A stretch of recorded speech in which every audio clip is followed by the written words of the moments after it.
Good morning बच्चों। आज हम लोग इस वीडियो में क्लासेस का सब्जेक्ट समाज विज्ञान फर्स्ट पढ़ेंगे।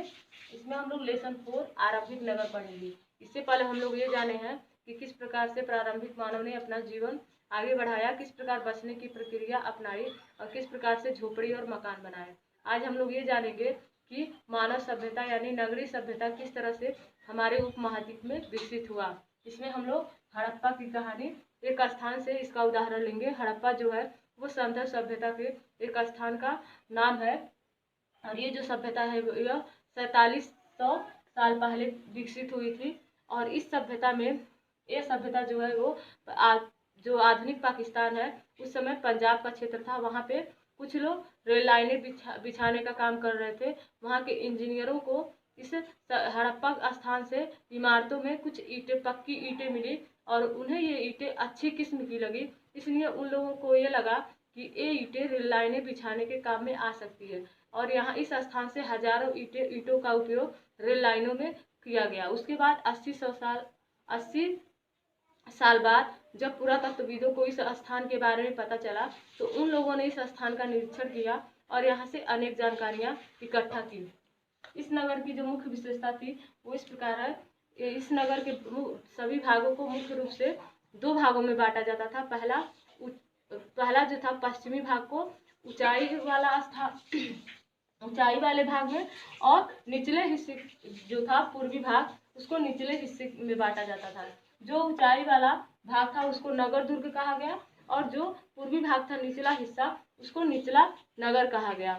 इन नगरों की मुख्य विशेषता थी कि यहाँ पे जितने भी इमारत मिले और चार दीवारियां मिली वो सब पक्की ईंटों से बनी थी। इसके अलावा इसकी दूसरी विशेषता है कि मोहनजोदड़ो का स्नानागार बनाने में ईंट और प्लास्टर का प्रयोग किया गया। मोहनजोदड़ो नामक स्थान से यहाँ हड़प्पा सभ्यता में मोहनजोदड़ो नामक स्थान से एक बहुत बड़ा तालाब मिला है, इसलिए उसे विशाल स्नानागार कहा गया है। और यहाँ पे वहाँ जो भी हड़प्पा सभ्यता के लोग थे वो विशेष लोग वहाँ पे विशेष अवसरों पे स्नान करते थे।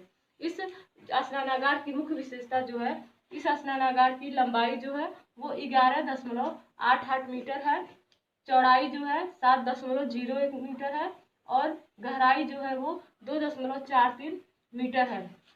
इसके अलावा इस स्नानागार में उतरने के लिए 2 तरफ से सीढ़ियां लगी थी और इसके चारों तरफ कमरे बने थे। हमको बता रहे थे मोहनजोदड़ो के विशाल स्नानागार के बारे में। इस स्नानागार की एक और विशेषता थी, ये जो स्नानागार था इसमें प्लास्टर लगा हुआ था और इसमें पानी रिसाव न हो इसके लिए इस पे चारकोल का लेप किया गया था। इसके अलावा हम लोग इस हड़प्पा सभ्यता की तीसरी विशेषता पढ़ेंगे। कालीबंगा और लोथल से अग्निकुंड मिले हैं। हमें हड़प्पा सभ्यता के 2 स्थान कालीबंगा और लोथल से कुछ अग्निकुंड के अवशेष मिले हैं और इन अग्निकुंडों को मुख्य रूप से उस सभ्यता के लोग यज्ञ और हवन के लिए प्रयोग में लाते होंगे। इस सभ्यता की जो चौथी विशेषता है, हड़प्पा के कुछ नगरों में बड़े बड़े भंडार गृह मिले हैं।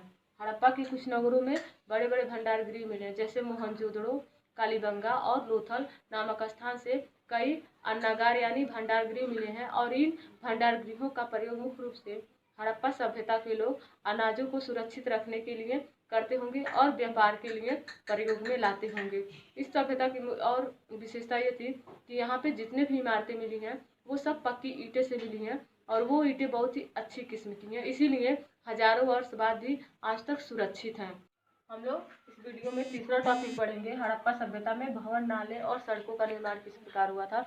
हड़प्पा सभ्यता में जो भी भवन बनी थी मुख्य रूप से वहाँ पे 1 मंजिला और 2 मंजिला इमारतें मिलती हैं। घरों के बीच में आंगन था और चारों तरफ कमरे बने थे। इसके अलावा प्रत्येक घर में स्नान करने के लिए एक स्नान घर होता था और कुछ घरों में कुएं भी मिले हैं।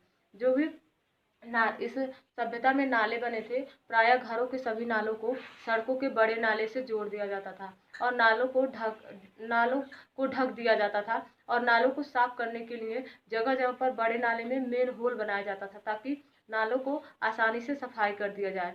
हड़प्पा सभ्यता में मुख्य रूप से घरों, नालों और सड़कों का निर्माण एक साथ किया जाता था ताकि लोगों का कार्य आसान हो सके और लोगों को अधिक से अधिक सुविधाएं मिल सके। इसके बाद जो भी हड़प्पा सभ्यता में घर, सड़कें और नाले बने हैं वो एक योजनाबद्ध तरीके से बने हैं। नालों को प्रायः ढलान में बनाया जाता था ताकि नालों का पानी आसानी से निकल सके। अगला टॉपिक हम लोग का है चौथा, नगरीय जीवन। हड़प्पा सभ्यता का नगरीय जीवन कैसा था? हड़प्पा सभ्यता में मुख्य रूप से वहाँ पे बहुत ही, जिस तरह आज नगरों में हलचल होता है वैसे ही उस समय उन नगरों में हलचल रहा होगा। वहाँ पे जो नगरों में इमारतें बनवाने का कार्य कर रहे होंगे वो वहाँ के शासक रहे होंगे और प्रमुख रूप से शासक अलग अलग लोगों को अलग अलग स्थानों पर भेज करके कीमती पत्थर, आभूषण और धातुएं मंगवाते होंगे और उन धातुओं को अपने पास रखते होंगे। इसके अलावा हड़प्पा सभ्यता में लिपिक भी मिले हैं। लिपिक जो मुख्य रूप से होते होंगे वो मोहरों पे वहाँ के तत्वों और जानकारियों को लिखते होंगे। इसके अलावा उन लोगों ने मोहरों के अलावा अन्य वस्तुओं पर भी लिखे होंगे, लेकिन उसकी जानकारी नहीं मिलती है, शायद वो नष्ट हो गई होंगी। इसके अलावा हड़प्पा सभ्यता में शिल्पकार में स्त्री पुरुषों की जानकारी मिलती है। वहाँ के स्त्री पुरुष मुख्य रूप से उद्योग स्थलों पे अनेक नए नए वस्तुओं का निर्माण करते होंगे और उसके आधार पे व्यापार करते होंगे और व्यापार के द्वारा अलग अलग स्थानों से बहुमूल्य पत्थर और आभूषण भी लाते होंगे और इसके साथ ही साथ उन स्थानों की जानकारियाँ और किस्से कहानियाँ भी यहाँ पे हड़प्पा सभ्यता में लाते होंगे और बच्चों को खेलने के लिए मिट्टी और के खिलौने और कुछ बर्तन भी हड़प्पा सभ्यता के नगरों में मिले हैं। ये है हड़प्पा सभ्यता का नगरीय जीवन। पढ़ेंगे हड़प्पा में नगर और नए शिल्प। मतलब हड़प्पा काल में नगरों में नए शिल्प का विकास किस प्रकार हुआ? हड़प्पा सभ्यता में मुख्य रूप से सोना, चांदी, तांबा, अन्य धातुओं का विकास हुआ और इन धातुओं से मुख्य रूप से औजार, हथियार, गहने और बर्तन अनेक प्रकार के मिले हैं। इस सभ्यता में जो आकर्षक की वस्तुएं थी वो थी मन के बाट और फलक। मुख्य रूप से मन के बाट और फलक जो होता है यह वस्तुओं को मापने के लिए इन इकाइयों का प्रयोग किया जाता होगा। इसके अलावा हड़प्पा सभ्यता में कुछ चौकोर मोहरें मिली हैं और उन मोहरों पे कुछ चित्रकारी में लेख भी मिले हैं और ये जो मोहरे होते थे वो मुख्य रूप से पत्थरों के बनाए जाते थे। इसके अलावा हड़प्पा सभ्यता में मिट्टी के लाल बर्तन मिले हैं जिसपे काले रंग से चित्रकारी की गई है। हड़प्पा सभ्यता में कुछ चांदी के फूलदानों पे कपड़ों के अवशेष मिले हैं। इससे यह स्पष्ट होता है कि 7000 वर्ष पहले भी वहाँ हड़प्पा सभ्यता में कपास की खेती होती थी। इसके अलावा फेयंस नामक धातु से कुछ तकलियों के अवशेष मिले हैं जिससे प्राय कपड़ों की बुनाई होती होगी।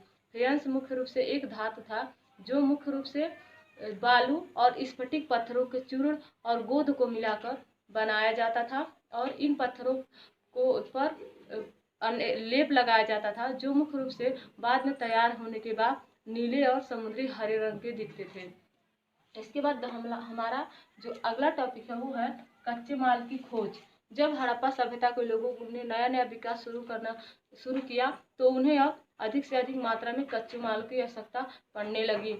इसमें हम लोग कच्चे माल के रूप में अगर उदाहरण लें तो प्राकृतिक चीज़ें जैसे हो गया पत्थर और लकड़ी, ये प्राकृतिक चीज़ें हैं कच्चे माल। इसके अलावा कपास की खेती या किसानों के द्वारा जो भी खेती से उत्पाद मिलते हैं या पशु मिलते हैं, पशुओं के द्वारा हमें जो भी उत्पाद हासिल होते हैं वो सब कच्चे माल के अंतर्गत आते हैं। जब हड़प्पा सभ्यता के लोगों को कच्चे माल मुख्य रूप से नहीं उपलब्ध हो पा रहे थे तो उन लोगों ने अलग अलग स्थानों से कुछ वस्तुओं का आयात करना भी शुरू कर दिया। जैसे उदाहरण के रूप में तांबा जो था वो राजस्थान से मंगवाया जाता था, टीन जो था वो ईरान और अफगानिस्तान से मंगवाया जाता था, सोना कर्नाटक से और बहुमूल्य पत्थर गुजरात, ईरान और अफगानिस्तान से। इस तरह से हड़प्पा सभ्यता के लोगों ने व्यापार में आयात करना और निर्यात करना भी सीख लिया था और अलग अलग स्थानों से कच्चे माल और बने हुए उत्पाद भी हासिल करना सीख लिया था। पढ़ेंगे और हड़प्पा सभ्यता का 7वां टॉपिक है नगरों में रहने वालों के लिए भोजन। मतलब हड़प्पा सभ्यता के लोग किस प्रकार से भोजन प्राप्त करते थे।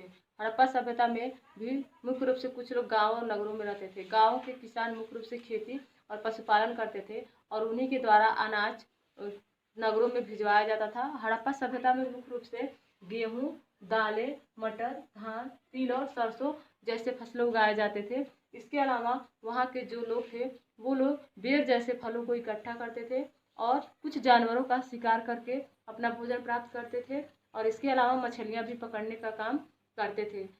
इसके अलावा हड़प्पा सभ्यता में कुछ हल के प्रकार के बने खिलौने मिले हैं, जिससे स्पष्ट होता है कि हड़प्पा के लोग हल का प्रयोग करना सीख गए थे और मुख्य रूप से हड़प्पा सभ्यता के लोग लकड़ी के हलों का प्रयोग करते थे। इसलिए वहां से हलों के अवशेष नहीं, हल नुमा बने कुछ खिलौने मिलते हैं लकड़ी के।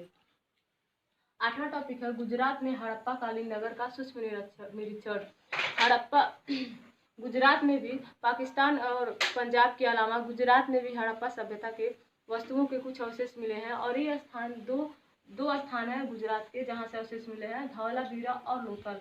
धौलावीरा गुजरात का एक स्थान है जहाँ से हड़प्पा काल के सभ्यता की कुछ वस्तुएं मिली हैं। धौलावीरा हड़प्पा सभ्यता की तरह ही विकसित था, लेकिन इसकी विशेषता ये है कि हड़प्पा सभ्यता 2 भागों में विभाजित होता था, लेकिन धौलावीरा 3 भागों में विभाजित था और प्रत्येक भाग को हर तरफ से 4 दीवारी से घिरा हुआ होता था और उसके बीच में एक बहुत बड़ा खाली स्थान छोड़ा जाता था। यहाँ मुख्य रूप से सम्मेलन या लोग इकट्ठा होकर के समारोह करते होंगे।